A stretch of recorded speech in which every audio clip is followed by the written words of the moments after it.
जय हिंद दोस्तों, हम लोग पढ़ रहे थे साधारण ब्याज, जिसमें हम 4 क्लास ऑलरेडी कर चुके हैं। अब नेक्स्ट क्लास की तरफ बढ़ते हैं। ठीक है, साधारण ब्याज की दर से कोई राशि 7 वर्ष में दोगुनी हो जाती है, उतनी ही राशि उसी ब्याज दर पर कितने वर्ष में 4 गुनी हो जाएगी। यानी कि कोई ना कोई जो धनराशि थी वो 7 साल में डबल हो गई। कितनी हो गई? दोगुनी हो गई। डबल होने का मतलब क्या है कि अगर 1 रुपए की राशि 2 रुपए की हो गई तो 1 रुपए की राशि थी, 1 रुपए का ब्याज जुड़ गया तो 2 रुपए की हो गई। अगर 3 रुपए की राशि थी और वो 6 रुपए की हो गई, इसका मतलब उसमें क्या जोड़ दिया? 3 रुपए का ब्याज जोड़ दिया।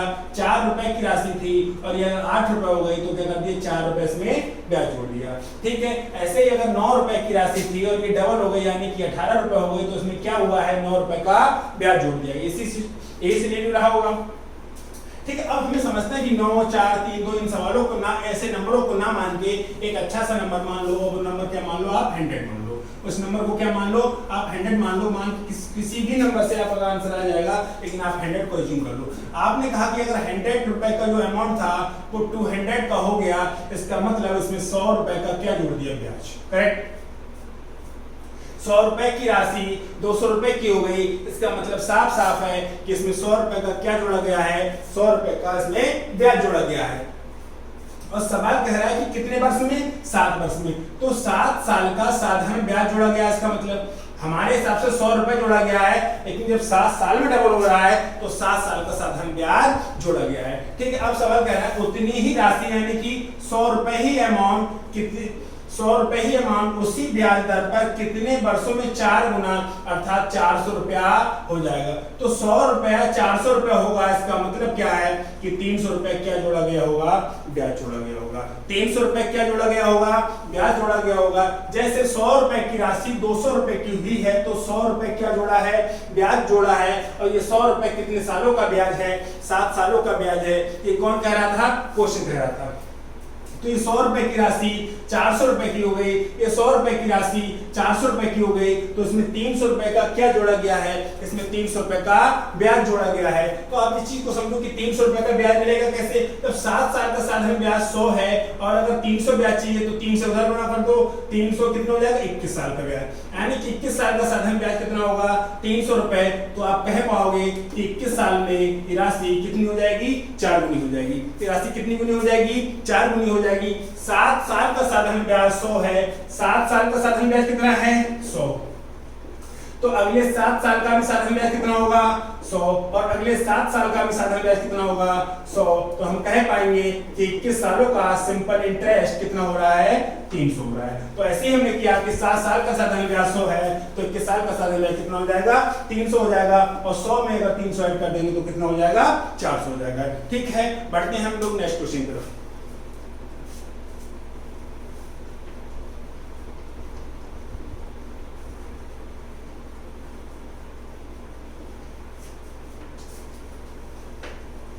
कोई धनराशि साधारण ब्याज से 15 वर्ष में अपने से 3 गुनी हो जाती है। सवाल सुनिए, कोई धनराशि साधारण ब्याज से 15 वर्ष में अपने से 3 गुनी हो जाती है, यानी कि 100 रुपए की राशि 300 रुपए की हो गई, तो इसमें ब्याज कितना मिला होगा? 200 रुपए मिला होगा। करेक्ट। इसमें ब्याज कितना मिला होगा? 200 रुपए मिला होगा। और कितने सालों का ब्याज मिला है? 15 सालों का ब्याज मिला। यानी कि 15 सालों का साधारण ब्याज कितना रहा होगा? 200 रहा होगा। तभी तो ये 100 रुपए की राशि 300 हो गई। आगे कितने समय में ये अपने से 5 गुना हो जाएगा? यानी कि 100 रुपए की राशि 500 रुपए की हो जाएगी। और 100 रुपए की राशि 500 की तभी होगी जब इसमें क्या जोड़ोगे आप? 400 रुपए का ब्याज। 100 रुपए की राशि 500 रुपए की राशि कब होगी? जब 400 रुपए का क्या जोड़ोगे? ब्याज जोड़ोगे। और आपको पता है कि 15 सालों का ब्याज 200 रुपए है, तो 30 सालों का ब्याज कितना हो जाएगा? 400 रुपए। तो आप कह दोगे कि 30 साल का साधारण ब्याज 400 रुपए होगा और 30 साल का साधारण ब्याज को मैं जोड़ दूंगा तो राशि 500 हो जाएगी, अर्थात 5 गुना हो जाएगी। बड़े नेक्स्ट क्वेश्चन की तरफ। कोई धनराशि बैंक में साधारण ब्याज दर पर जमा करवाने पर 6 वर्ष में दोगुनी हो जाती है, तो 12 वर्ष में कितनी हो जाएगी? 6 वर्ष में कितनी हो जाती है? 2 गुनी। तो 12 वर्ष में कितनी हो जाएगी? ये हमसे सवाल को पूछा है। कोई दिक्कत नहीं। अगर नहीं पता तो अमाउंट कितना मान लिया 100 और वो 6 सालों में कितनी हो गई 2 गुनी यानी कि 200 हो गई। करेक्ट। कहा है यदि कोई धनराशि बैंक में साधारण ब्याज की दर पर जमा करवाने पर 6 वर्ष में दोगुनी हो जाती है तो 100 रुपए की राशि 200 हो गई, यानी कि ब्याज कितना मिला है 100 रुपए और कितने साल में मिला है 6 साल में मिला है। तो पूछा है कि 12 वर्ष में धनराशि कितनी हो जाएगी। 6 साल का साधारण ब्याज 100 है तो 12 साल का साधारण ब्याज कितना हो जाएगा 200 हो जाएगा। अगर 100 रुपए हमारा अमाउंट है जिसमें अगर हम 12 साल का साधारण ब्याज कितना हो रहा है 200 अगर ऐड कर देंगे तो 100 में अगर 200 ऐड कर दोगे तो कितना हो जाएगा 300 हो जाएगा। तो 12 वर्ष में धनराशि कितनी हो जाएगी, तो 12 वर्ष में धनराशि कितनी हो जाएगी, कितने गुना हो रही है 100 वाली धनराशि 300 हो रही है तो कितने गुना हो रही है वो 3 गुना हो रही है। ठीक है, बढ़ते हैं हम लोग नेक्स्ट क्वेश्चन पर।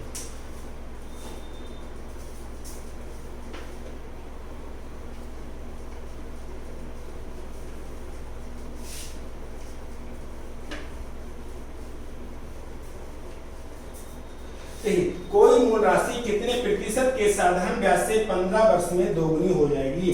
15 वर्ष में दोगुनी हो जाएगी, ये बात क्लियर हो रही है या नहीं हो रही है। दोगुने होने का मतलब है कि 100% इंक्रीज होने का मतलब, कोई भी राशि अगर दोगुनी हो रही है तो 100% इंक्रीज हो रही है।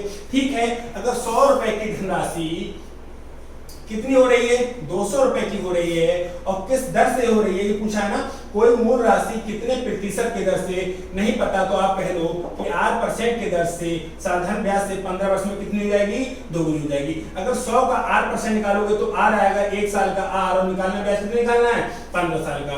तो आप देखिए कि 100 रुपए की राशि 200 रुपए हो रही है तो ब्याज कितना मिल रहा है 100 रुपए का। तो आर बराबर 100/15, 5 से काटेंगे 5 या 15, 5 दूनी 10, 20/3 और आर बराबर 20/3 का मतलब क्या होता है 3 × 6 = 18, 2/3%, 6 सही 2/3%। ये तरीका हुआ लिखने का, लेकिन हम इसको यूज नहीं करेंगे। हम क्या करेंगे कि हमें पता है कोई भी धनराशि 15 वर्ष में डबल हो रही है, यानी कि और हमें पता है कि डबल तभी होगी, डबल से सिर्फ एक ही शर्त पे होगी कि 100% इंक्रीज किया जाए। उसको 100% इंक्रीज किया जाए और 100% इंक्रीज यानी कि जो फाइनल रेट होगी वो 2 चीजों से मिलकर बनेगी, रेट और टाइम।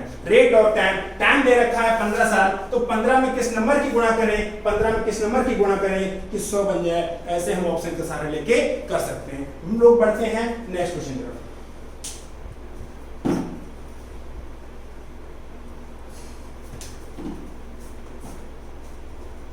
यदि कोई धनराशि साधारण ब्याज पर 5 वर्ष में दोगुनी हो जाती है तो वह कितने वर्ष में 4 गुनी हो जाएगी। यानी कि 5 साल का ब्याज 100 रुपए है तो 15 साल का ब्याज कितना हो जाएगा 300 रुपए हो जाएगा और 300 रुपए अगर ऐड कर देंगे तो वो 4 गुनी हो जाएगी। तो 15 साल का आंसर आ जाएगा, लेकिन फिर लिख के देखते हैं। 100 रुपए की राशि कितने की हो गई 200 रुपए की हो रही है, दोगुनी हो रही है, तो ब्याज कितना मिल रहा है 100 रुपए का मिल रहा है और ये कितने सालों का साधारण ब्याज है 5 सालों का साधारण ब्याज है। क्वेश्चन ऐसा ही कहा है यदि कोई धनराशि साधारण ब्याज पर 5 वर्ष में दोगुनी हो जाती है, 100 रुपए की राशि अगर दोगुनी हो रही है तो 5 साल का साधारण ब्याज कितना है 100 रुपए है। हमसे पूछा है तो वह धनराशि कितने समय में 4 गुनी हो जाएगी, हमें नहीं पता। हमने कहा कि 100 रुपए की राशि 400 रुपए तभी होगी जब इसमें 300 रुपए 100 रुपए की राशि 400 रुपए की तभी होगी जब इसमें 300 रुपए ऐड किया जाएगा। और 300 रुपए ऐड करने का मतलब क्या है कि 5 साल का साधारण ब्याज 100 रुपए है तो आप कह पाओगे कि 15 साल का साधारण ब्याज 300 रुपए होगा, क्योंकि 5 साल का साधारण ब्याज 100, फिर अगले 5 सालों का साधारण ब्याज कितना 100 और फिर अगले 5 सालों का साधारण ब्याज कितना 100। तो आप कहोगे कि 15 सालों का साधारण ब्याज कितना हो जाएगा 300। और अगर आपने 100 रुपए में 15 सालों का साधारण ब्याज अर्थात 300 रुपए को ऐड कर दिया जाए तो कितना हो जाएगा 400 हो जाएगा। क्या इसको हम ऑब्जर्व नहीं कर सकते हैं? सोच के देख सकते हैं कि हम इस क्वेश्चन को ऑब्जर्व कर पाएंगे नहीं कर पाएंगे। जरूर कर पाएंगे अगर प्रैक्टिस की हुई है तो। बढ़ते हैं हम लोग नेक्स्ट क्वेश्चन पर।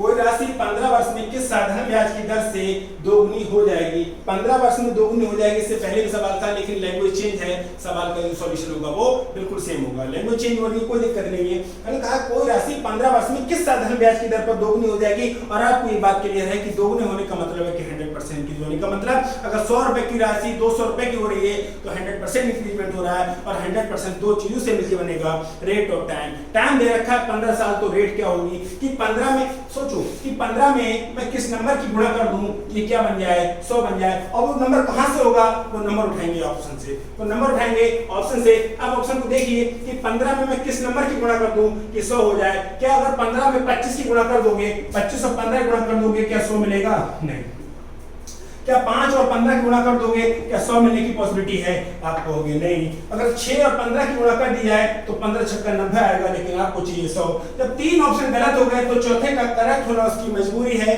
आप बिना लिखे क्वेश्चन को कर सकते हो, पेन उठाने की जरूरत नहीं है। सवाल साफ साफ कह रहा है कोई राशि 15 वर्ष में दोगुनी हो जाती है, और दोगुनी तभी होगी जब वो 100% इंक्रीज होगा, और 100% दो चीजों से मिलकर बनेगा। फाइनल रेट दो चीजों से मिलकर बनेगी, रेट ऑफ टाइम। टाइम दे रखा है 15 साल, तो 15 में किस नंबर की गुणा कर दूं कि वो 100 बन जाए, तो हम ऑप्शन का सहारा लेकर डायरेक्ट टिक कर सकते हैं। क्वेश्चन को सॉल्व करने की जरूरत नहीं है। अदरवाइज आप क्वेश्चन को सॉल्यूशन भी मैं लिख के दिखा रहा हूं कि अगर 100 रुपए की राशि कितने की हो रही है, 200 रुपए की हो रही है, 100 रुपए की राशि 200 रुपए की हो रही है, तो वो कह रहा है कितने परसेंट इंक्रीज हो रहा है। हमको नहीं पता कितने परसेंट इंक्रीज हो रहा है, तो हमने कह दिया कि 8% इंक्रीज हो रहा है। तो 100 का 8% कितना होगा? आर। एक साल की बात करें आर, लेकिन ये बात कर रहा है 15 सालों की, और जो हमारे हिसाब से ब्याज 15 आर आ रहा है, लेकिन 100 रुपए में 100 जोड़ा गया होगा तभी तो बना होगा 200। तो ब्याज कितना बना है इनके हिसाब से? 100 रुपए। तो r बराबर 100/15। आप यहां से कैलकुलेशन कर लो, 6/6 ही आएगा। ठीक है, 5 से काटेंगे 5 दूनी 10, 20/3। 20/3 का मतलब क्या होता है? 6 से 2/3। लेकिन ये क्यों करें कि हम डायरेक्ट करें? अगर इसको करने की आदत बन गई तो आप एग्जाम में भी करोगे लिख के, और एग्जाम में इतना समय नहीं है, तो आप आदत बना लो। अभी से अपनी प्रैक्टिस करनी है कि हमें डायरेक्ट ऑब्जर्वेशन से करना है, ऑब्जर्व करना है, क्वेश्चन को सॉल्यूशन नहीं करना है। हम लोग बढ़ते हैं नेक्स्ट क्वेश्चन की तरफ।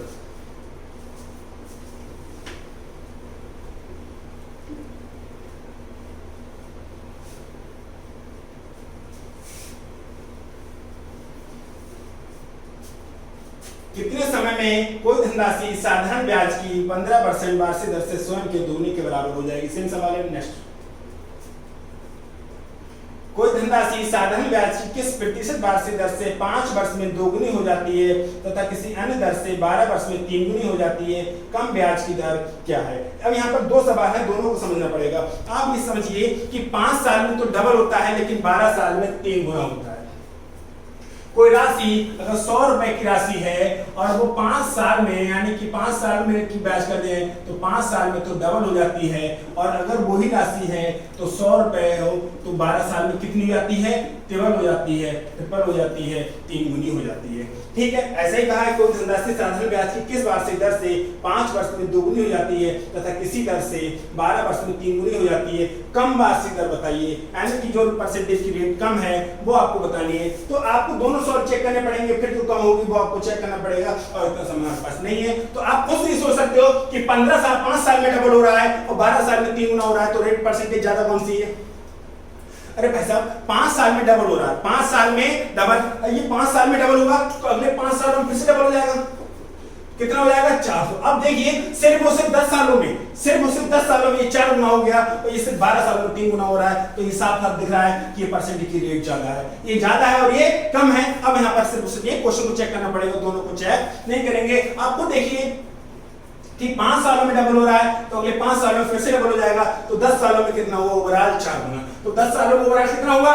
4 गुना। और यहाँ पर सिर्फ 12 सालों में कितना हो रहा है? 3 गुना हो रहा है। 12 सालों में कितना हो रहा है? 3 गुना। तो चीज साफ साफ क्लियर नहीं हो रही है कि ये परसेंटेज की रेट ज्यादा है और ये परसेंटेज की रेट कम है। अब हमें यही बताना है कि परसेंटेज की रेट कितनी है, और हम ये वाला तो चेक नहीं करेंगे, और नहीं पता तो हम क्या कहेंगे? R%। नहीं पता तो क्या कहेंगे? R%। 100 का R% R होगा इंटू 12, और ब्याज कितना मिला है? 200। क्योंकि 100 रुपए की चीज 300 रुपए की हो रही है, 100 रुपए की चीज 300 रुपए की हो रही है, तो ब्याज कितना मिल रहा है? 200 रुपए। तो R बराबर हम कर लेंगे कि 200/12। 3 से काटेंगे, 4 से काटेंगे, 4 3 12, 4 पंजे 20, 50/3, और 50/3 का मतलब क्या हो जाएगा? 16 सही 2/3%।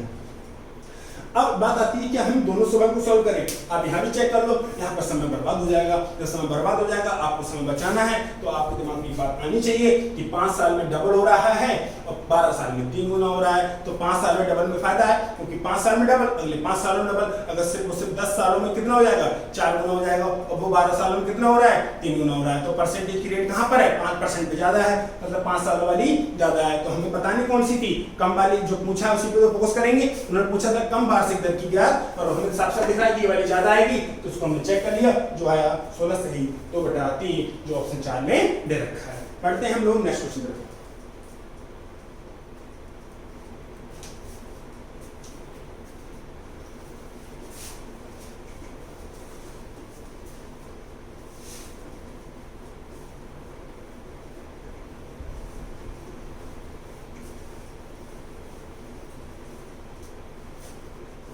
साधारण ब्याज की किस वार्षिक दर से कोई धनराशि 4 वर्ष में स्वयं के 7/4 के बराबर हो जाएगी।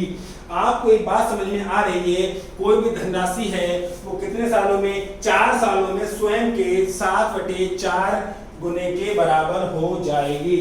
अब इस बात को बहुत ध्यान से समझो कि आप जो राशि है, उन्होंने कहा कि साधारण ब्याज की किस वार्षिक दर से कोई धनराशि 4 वर्षों में स्वयं के 4/7 गुने के बराबर हो जाएगी। यानी कि अगर ए है तो उसके स्वयं की कितनी का, पी का 7/4 गुना हो जाएगा। ए का हमने कहा मिश्र धन, ठीक है, तो ए रेशियो पी कितना हो जाएगा, 7/4, यानी कि 4 रुपए का अमाउंट था वो कितना हो गया, 7 रुपए हो गया। अब एक बात बताइए, क्या इसकी हमको जरूरत है? अगर हमने आपको 7 रुपए ब्याज पे दिया है, अगर हमने आपको 7 रुपए ब्याज पे दिया है, तो क्या आप जब ब्याज सहित वापस करोगे, क्या 4 रुपए वापस करोगे? क्या ये कहीं से जायज लगता है कि अगर हमने आपको 7 रुपए ब्याज पे दिया है, तो आप जब हमको वापस करोगे तो 7 रुपए लेके गए थे और 4 रुपए वापस करोगे? नहीं, ये चीज नहीं होगी, प्रैक्टिकली भी नहीं है। तो आपको यहाँ पर करने की जरूरत नहीं, आपको दिमाग में तुरंत आ जाएगा कि भाई साहब तुम 4 रुपए लेके गए थे और तुम दे कितने रहे हो, 7 रुपए दे रहे हो, क्योंकि आप ब्याज सहित वापस कर रहे हो और 4 रुपए पे 7 रुपए वापस कर रहे हो। तो हमें बताना है कि ब्याज कितना है। ब्याज कितना है, 3 रुपए। लेके कितने गए थे, 4 रुपए, वापस कितने कर रहे हो, 7 रुपए, तो आपको जो ब्याज मिलेगा वो कितना मिलेगा, 3 रुपए मिलेगा। यहाँ पर 2 तरीके हैं इस क्वेश्चन को डायरेक्ट करने के, और दोनों तरीके समझा रहा हूं। 3 तरीके हैं, पहले बेसिक का और 2 डायरेक्ट वाले। पहले बेसिक वाला समझते हैं कि हर साधारण ब्याज की किस वार्षिक दर से कोई धनराशि 4 वर्ष में, किस रेट से नहीं पता, तो हमने क्या कहा, 8%। हमने क्या कहा, 8%, तो क्या कहेंगे, 4 गुणे R/100। ये तो 1 साल की बात हो रही है, ये तो 1 साल की बात हो रही है, ये तो 1 साल की बात हो रही है, लेकिन क्वेश्चन कह रहा है 4 साल की। क्वेश्चन कह रहा है 4 साल की जो साधारण ब्याज है कितना है, 3 रुपए है, तो 4 से काटेंगे कितना हो जाएगा, 25 हो जाएगा। समझिए फिर से कि 4 से 4 का 8% इंटू 4 साल, कितने साल की बात हो रही है, 4 साल की बात हो रही है, इक्वल टू ये हो जाएगा। ठीक है, अगर r बराबर निकालेंगे तो क्या हो जाएगा, 25 3 75/4, 75/4 और 75/4 कौन सा ऑप्शन दे रखा है, वो ऑप्शन देख लीजिए, बहुत छोटा करना पड़ेगा। 75/4 का मतलब है कि r बराबर 18 चौक 72 और 3/4%, 18 से ही 3/4%, 18 से ही 3/4% ऑप्शन 3 में दे रखा है। लेकिन हम ऐसे नहीं करेंगे, हमें क्या करना है कि 4 रुपए पर 3 रुपए ब्याज मिल रहा है, 4 रुपए पर 3 रुपए ब्याज मिल रहा है, तो ये चीज सोचनी पड़ेगी, ऑब्जर्व करना पड़ेगा, 4 का कितना परसेंट 3 होगा, 4 का कितना परसेंट 3 होगा, तो 4 का 75% 3 होगा, 4 का 75% 3 होगा, क्योंकि 25% 1 होगा, 50% 2 होगा, 75% 3 होगा, 100% 4 होगा। इन चीजों को अज्यूम करना पड़ेगा, ऑब्जर्व करना पड़ेगा, और ऑब्जर्वेशन से सवाल को हम डायरेक्ट कर सकते हैं। ठीक है, हम लोग मिलते हैं नेक्स्ट वीडियो में।